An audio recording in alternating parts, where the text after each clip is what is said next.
ये कार्य कर रहा है देवभूमि स्वर्ण संगठन हिमाचल प्रदेश, और जिन्होंने डिमांड रखी है प्रदेश सरकार और राज्य सरकार से कि देश में आर्थिक आधार पर आरक्षण लागू हो, गरीबों को आरक्षण मिलना चाहिए, अमीरों को नहीं।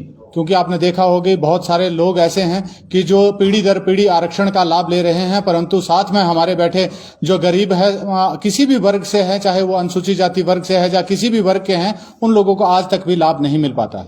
दूसरा, समानता का अधिकार। आज तक देखा गया कि जिस तरह से हमें संविधान में कहा गया है कि समानता, हर व्यक्ति को समानता का अधिकार है, परंतु वो जमीनी स्तर पे कहीं भी समानता दिखाई नहीं देती।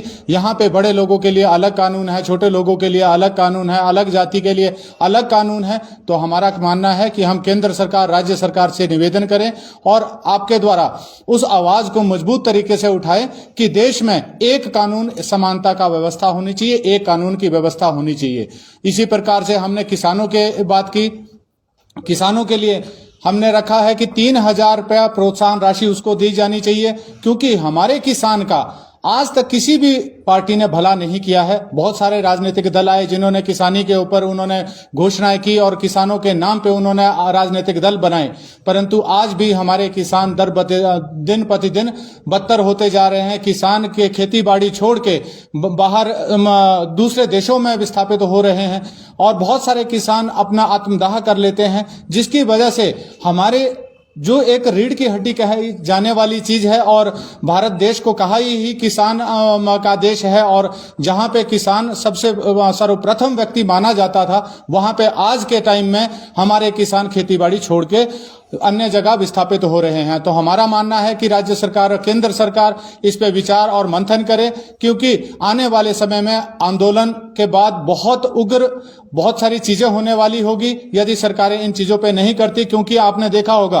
कि ओपीएस के लिए सरकार निरंतर वो लड़ाई, अभी जो साथ में इलेक्शन हुए, आपने देखा कि ओपीएस के नाम पे इलेक्शन जीते गए, राजनीतिक दल पार्टियों में आना चाहिए, हमें उन पार्टियों को भी बहुत बहुत बधाई देते हैं। परंतु मैं कहना चाहूंगा कि उस व्यक्ति को आप भोजन देने की बात कर रहे हैं जिसका पेट पहले से भरा था, परंतु किसी भी राजनीतिक दल ने एक बात नहीं की कि आप किसानों के ऊपर कोई मुद्दा बने, बेरोजगारों के ऊपर मुद्दा बने, रोजगार के ऊपर कोई मुद्दा बने, महंगाई के ऊपर मुद्दा बने। किसी ने कोई बात नहीं की, सिर्फ उन लोगों के ऊपर बात की जिनके पेट पहले से भरे थे। तो ये विडंबना है भारत देश की हमारे कि यहाँ पे राजनीतिक लोग अपने स्वार्थ के लिए तरह तरह की घोषणाएं लाते हैं, परंतु जो गरीब लोग हैं उन लोगों का उत्थान ना कभी हुआ और ना ही कभी आने वाला। अगर यही समय रहेगा तो नहीं हो पाएगा। इसलिए देवभूमि स्वर्ण संगठन इस लड़ाई को आगे लड़ रहा है। हमने आरक्षण के नाम पे भी हमने बात की है कि आरक्षण जो गरीबों को मिलना चाहिए। दूसरा,